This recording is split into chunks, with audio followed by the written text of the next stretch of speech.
Welcome to astrologymission.com। इस video में हम कवर कर रहे हैं ईश्वर तत्व के बारे में। और ईश्वर तत्व के बारे में जो हमारे नव युवक हैं वो निम्नलिखित क्वेश्चनों का आंसर चाहते हैं। इस प्रश्नों का उत्तर उनको चाहिए या ये प्रश्न वो जरूर पूछते हैं कि पहला प्रश्न है कि भगवान की उपस्थिति का क्या प्रमाण है। दूसरा, भगवान के अस्तित्व को प्रमाणित करने के लिए क्या वैज्ञानिक प्रमाण है, साइंटिफिक क्या प्रूफ है। तीसरा वो प्रश्न करते हैं भगवान के अस्तित्व को प्रमाणित करने के लिए क्या प्रयोगात्मक प्रमाण है। चौथा प्रश्न करते हैं यदि भगवान है तो उसकी कार्य प्रणाली का वैज्ञानिक अध्ययन कैसे किया जा सकता है। पांचवा प्रश्न है कि भगवान की उपस्थिति का पता लगाने के लिए क्या वैज्ञानिक उपकरणों का उपयोग किया जा सकता है। छठा प्रश्न है जो ईश्वर के बारे में पूछते हैं कि भगवान के अस्तित्व को प्रमाणित करने के लिए ऐतिहासिक प्रमाण क्या है।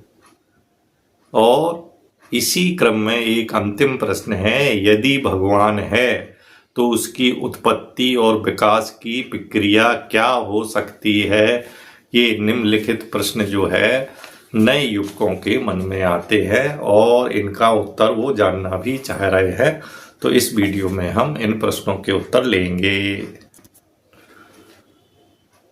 ईश्वर संबंधित तत्व का उत्तर, ईश्वर है या नहीं है, इसके क्या प्रमाण हैं, इसको सिद्ध किया जा सकता है तो कौन बता सकता है। इस प्रश्न का उत्तर कोई विद्वान ही दे सकता है। तो पहले जान लें कि विद्वान कौन। वो व्यक्ति जो अपने चेतन स्वरूप में स्थित होकर अपनी चेतना से समस्त चेतना को अर्थात वृष्टि से समष्टि को आत्म स्वरूप में जो अवलोकन करता है वही विद्वान है। वही इस प्रश्न का उत्तर दे सकता है कि ईश्वर है कि नहीं है। एक बार फिर सुन लें, वो व्यक्ति जो अपने चेतन स्वरूप में स्थित होकर अपनी चेतना से समस्त चेतना को आत्म स्वरूप में जो अवलोकन करता है वही विद्वान है। तो विद्वानों ने क्या बताया है। विद्वानों ने बताया है कि ईश्वरः सर्वभूतानां हृदय से अर्जुन तिष्ठति। गीता के 18वें अध्याय का 61वां श्लोक है कि ईश्वर सभी प्राणियों के हृदय में रहते हैं। इसी बात को विनय पत्रिका में कहा गया है, मम हृदय भवन प्रभु तोरा, ताय आय बसे बहु चोरा। कि मेरा हृदय हे प्रभु तेरा भवन है। तो ईश्वर के रहने का स्थान आपको पता चल गया। अब जो है उसकी उपस्थिति कैसे पता चले। तो कुंडलीकार हृदय के कमलाकार छिद्र में परमात्मा की अभिव्यक्ति की क्षमता है। तो वो कौन सा स्थान है जहाँ ईश्वर प्रकट होके दर्शन देंगे या ईश्वर की उपस्थिति को हम महसूस करेंगे। कुंडलीकार हृदय के कमलाकार छिद्र में परमात्मा की अभिव्यक्ति की क्षमता है और व्यक्ति का ये जीवन ईश्वर की अभिव्यक्ति के लिए ही है। तो ये जो मनुष्य का जीवन है ये ईश्वर की अभिव्यक्ति के लिए है। तो ईश्वर का हमें स्थान पता चल गया और उनकी अभिव्यक्ति का स्थान पता चल गया। और ईश्वर के बारे में जो धारणा है, ईश्वर कौन है, ईश्वर क्या है, तो कहते हैं सृष्टिकर्ता, पाल पालन करता, विनाशक, सर्वशक्तिमान, सर्वज्ञ, सर्वव्यापी, अनंत, अपरिवर्तनशील, निराकार, साकार आदि आदि शब्दों से ईश्वर को नवाजा जाता है। तो जो सर्वशक्तिमान, सर्वज्ञ, सर्वव्यापी है वो ईश्वर है। जो सृष्टि करता, पालन करता, विनाशक है वो ईश्वर है।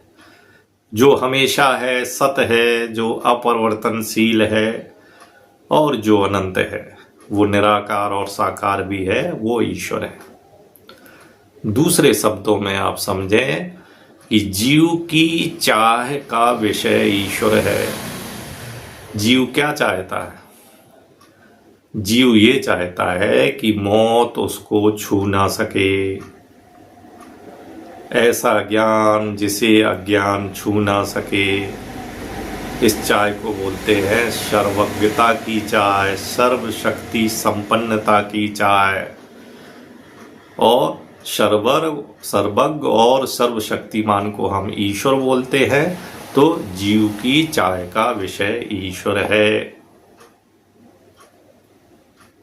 तो इस वीडियो में अभी तक हमको ये पता चल गया है ईश्वर कौन है, ईश्वर कहाँ रहता है और हमारे जीवन का उद्देश्य ईश्वर की अभिव्यक्ति के लिए है और हमारे चाह का विषय ईश्वर है।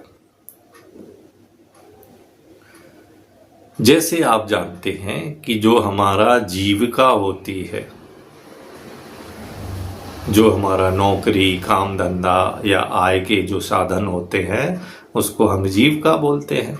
तो जीविका जीवन के लिए है और जीवन किसके लिए है? यदि जीविका जीवन के लिए है तो जीवन ईश्वर अभिव्यक्ति के लिए है कि इस जीवन में आप ईश्वर को जान लें। कैसे जानेंगे ईश्वर को? हमारी इंद्रियों की पहुंच जो है वो वर्तमान काल तक है। हमारी इंद्रियों की पहुंच वर्तमान काल तक है, लेकिन अंतःकरण में जो मन नामक इंद्री है उसकी पहुंच तीनों कालों तक है। भूत, भविष्य और वर्तमान तीनों कालों तक है। तो मन की पहुंच तीनों कालों तक है। तो मनोमय कोश द्वारा दृष्टा की अनुभूति होती है। हमने इस वीडियो के पहले वाले वीडियो में पंचकोशों का वर्णन किया है। तो उसमें से जो मनोमय कोश है वो दृष्टा की अनुभूति के लिए है। तो इंद्रियों की पहुंच वर्तमान काल तक, अंतःकरण की मन जो इंद्रियां हैं उसकी तीनों काल तक, लेकिन ईश्वर तो समयातीत है, कालातीत है। तो हमको क्या करना है? हमको ये संसार में जो विभिन्न भेद हैं इन भेदों को जानकर निर्भेद तक पहुंचना है। क्योंकि ये जो सृष्टि में विभिन्न भेद हैं, भेद का नाम सृष्टि और निर्भेद का नाम ईश्वर या प्रलय। तो भेद से निर्भेद तक, अर्थात खंड से अखंड तक।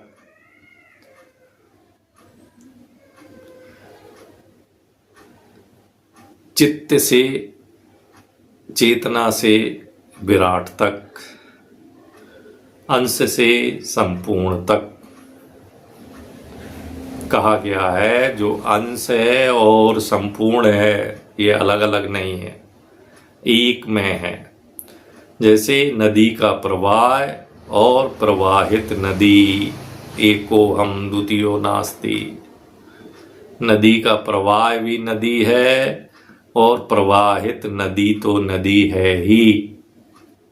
अब आप समझें ईश्वर का साइंटिफिक उत्तर।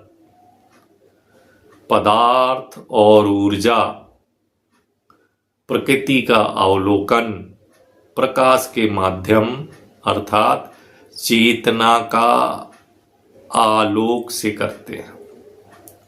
पदार्थ ऊर्जा, इसका मतलब है प्रकृति का आलोकन हम अपनी चेतना से करते हैं, प्रकाश के माध्यम से करते हैं। यह ऊर्जा अपने पदार्थीय स्वरूप का, ये जो ऊर्जा है ये अपने पदार्थीय स्वरूप का अर्थात फोटान का आवेग अलौकिक पदार्थ को देकर उसकी स्थिति में परिवर्तन ला देता है। ऊर्जा जो है वो पदार्थ को आवेग आलोकित कर पदार्थ की स्थिति में परिवर्तन ला देता है और इस परिवर्तन को हम देख पाते हैं। इस तरह हम उसकी विचलित स्थिति को देखकर उसकी मौलिक स्थिति का भ्रम पाल लेते हैं। भौतिक जगत में यही दृष्टि का भ्रम है, क्योंकि ऊर्जा जो है पदार्थ को में विचलन पैदा कर देती है, तो वो परिवर्तन हमारी चेतना पकड़ती है। इसको हम कहते हैं कि हमने देख लिया, लेकिन एक्चुअली वो मौलिक स्थिति नहीं होती है। तो यहाँ हमको साइंटिफिक रूप से समझना है कि वो कौन सा कारक है जो पदार्थ और ऊर्जा का पारस्परिक परिवर्तनशीलता को संचालित करता है। जैसे अपन ने अभी कहा कि ऊर्जा जो है पदार्थीय स्वरूप में परिवर्तन ला देती है, तो क्या ऊर्जा अपने आप ला देती है? अपने ला देती तो कभी भी ला देगी। तो कहते हैं वो कौन है जिसका ऑर्डर ऊर्जा मारती है और ऊर्जा जो है पदार्थीय स्वरूप में परिवर्तित ला देती है, और उसके हटते ही जो पदार्थ के ऊपर जो ऊर्जा का आवेग है वो ऊर्जाहीन होकर मात्र पदार्थ रह जाता है। एक जीवित व्यक्ति मृत्यु को प्राप्त होकर वो मिट्टी ही रह जाता है। तो वो कौन सा कारक है? जो वो कारक है वही ईश्वर है। अंग्रेजी में कहा गया है which is the factor which control the mutual conversations of matter or energy, and on its removal matter become devoid of energy and remain only matter, which is called death. तो which is the factor, वो कौन सा कारक है? तो कहते हैं द्वैत प्रकृति का सिद्धांत ये है कि प्रत्येक वस्तु पदार्थ और तरंग दोनों सा व्यवहार करती है। तो इसमें जो है पदार्थ और ऊर्जा ये आदि भौतिक है, जबकि चेतना आध्यात्मिक है। तो चेतना की चिन्मय ज्योति के आलोक में, तो अभी तक हम पूछ रहे थे वो कौन सा कारक है, उसका उत्तर आ रहा है कि चेतना की चिन्मय ज्योति के आलोक में ही पदार्थ और ऊर्जा का समघट्ट स्वरूप सजीव जीव है, और इसको बोलते हैं हम चेतना, क्योंकि चेतना के हटते ही जीव निष्प्राण हो जाता है। तो वो कारक है चेतना, जो पदार्थ और ऊर्जा की पारस्परिक परिवर्तनशीलता को संचालित करता है, और जिसके हटते ही पदार्थ सिर्फ पदार्थ रह जाता है, उसका जीवन समाप्त हो जाता है। तो हम जान गए कि वो जो पदार्थ है, वो जो कारक है, वो जो कर्ता या दृष्टा है, वो है चेतना। तो अब क्या होता है, ईश्वर कैसे जानेंगे? अब हमें पता चल गया कि वो सर्व सामर्थ्य चेतना है और एक चेतना तो हर जीव में है। तो साधना में समस्त ऊर्जा उसके ध्यान में घनीभूत हो जाती है। यदि कोई व्यक्ति ध्यान करता है तो समस्त ऊर्जा उसके ध्यान में घनीभूत हो जाती है, और जिसका संचालन एक विराट चेतन शक्ति करती है।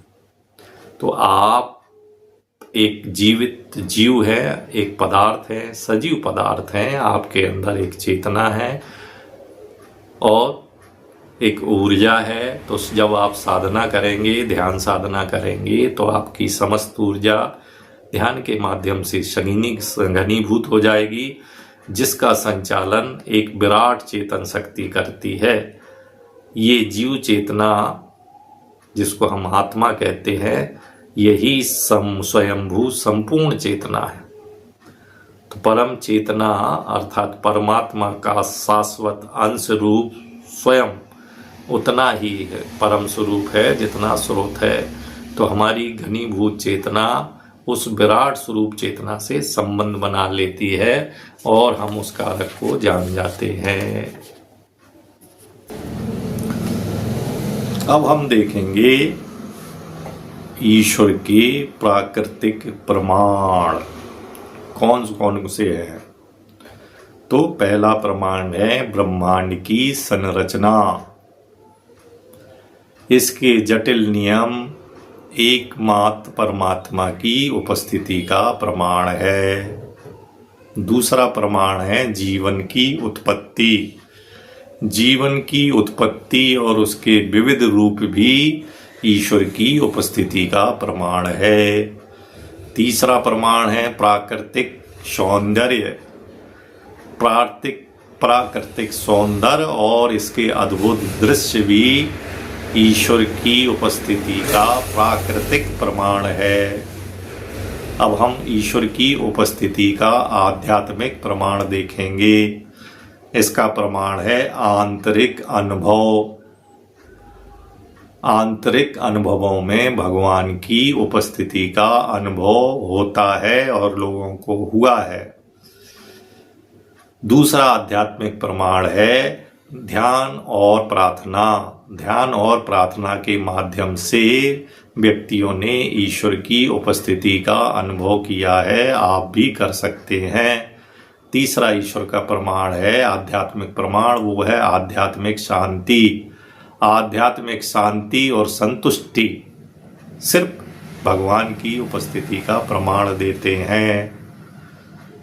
तीसरा जो प्रमाण हम दे रहे हैं, पहला प्रमाण दिया प्राकृतिक प्रमाण, दूसरा प्रमाण दिया आध्यात्मिक प्रमाण, अब तीसरा प्रमाण है धार्मिक प्रमाण।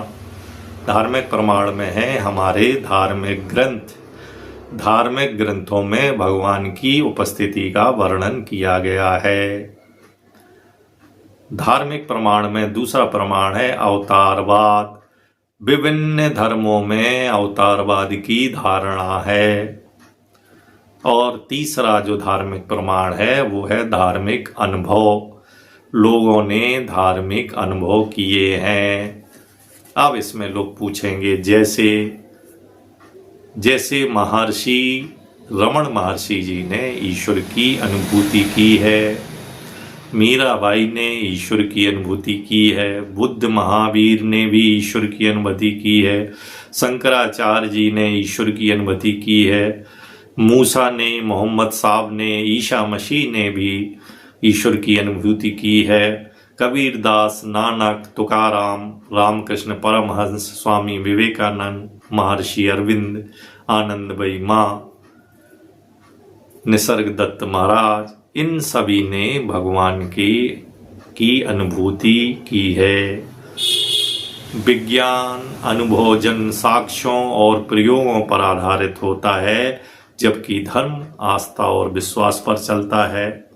तो भगवान की अवधारणा विज्ञान के दायरे से बाहर है।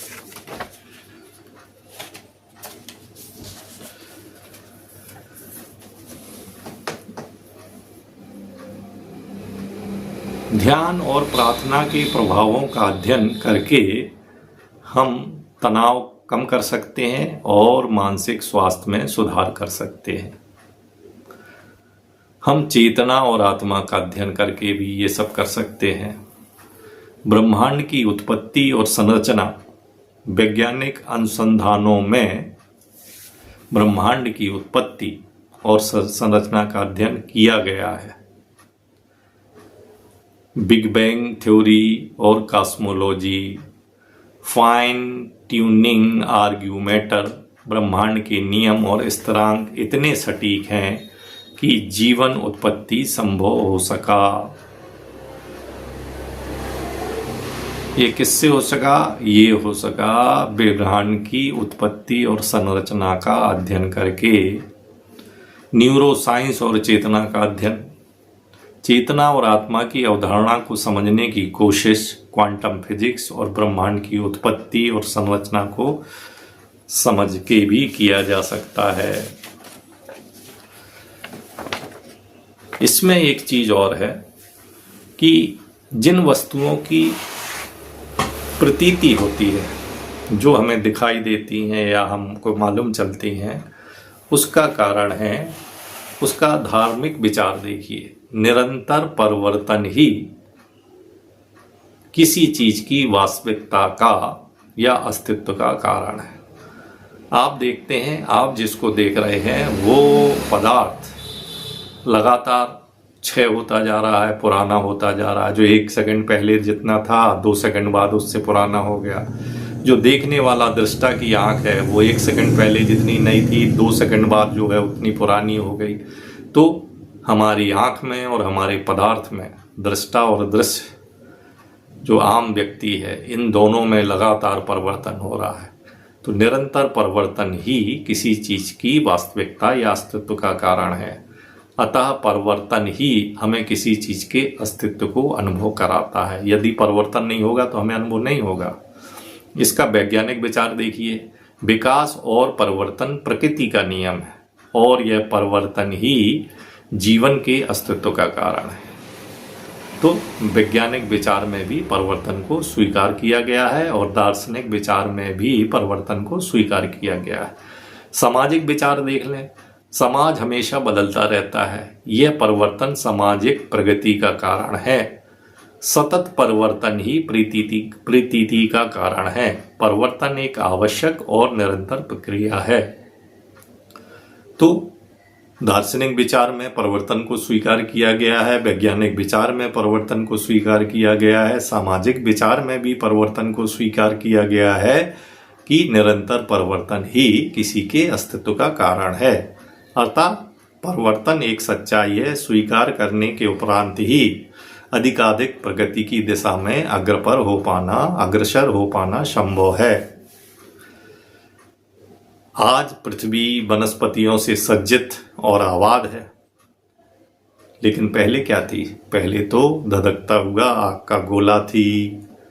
और आज जो है वृक्ष वनस्पतियों से सुसज्जित है। तो कहाँ आग का गोला और कहाँ वनस्पतियों में सुंदर फूल खिले हैं। यह रूपांतरण इस बात का द्योतक है कि यह सृष्टि की सात्विक और सनातन प्रक्रिया है। उसका हर कण हर क्षण परिवर्तित हो रहा है। तो किसी भी अस्तित्व के लिए परिवर्तन जानना जरूरी है। इसका मतलब ये हुआ परिवर्तन प्रकृति का नियम है। परिवर्तन एक स्वाभाविक और अपरिवर्तनीय प्रक्रिया है। परिवर्तन से नया जन्म होता है। परिवर्तन ही ऋतुओं का कारण है। परिवर्तन से पृथ्वी का चुंबकीय क्षेत्र लगातार बदलता रहता है। परिवर्तन के कारण भाषा की अंग जो हैं, ध्वनि, अर्थ और वाक्य में बदलाव होता रहता है।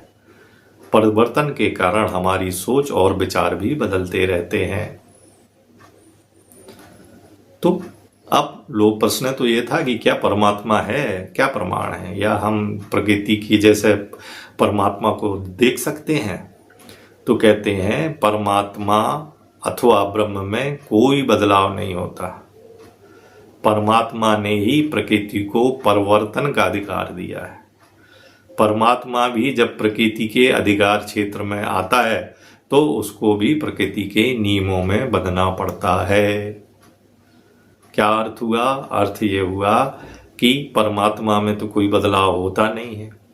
प्रकृति जो बदलाव करती है, ये अधिकार परमात्मा ने, ब्रह्म ने प्रकृति को दिया है।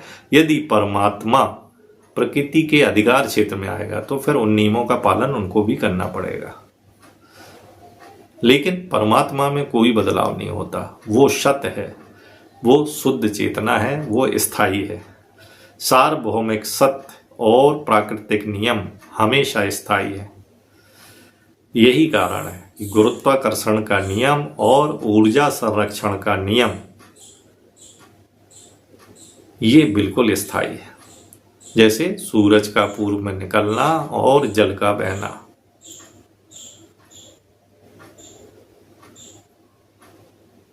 नमस्कार।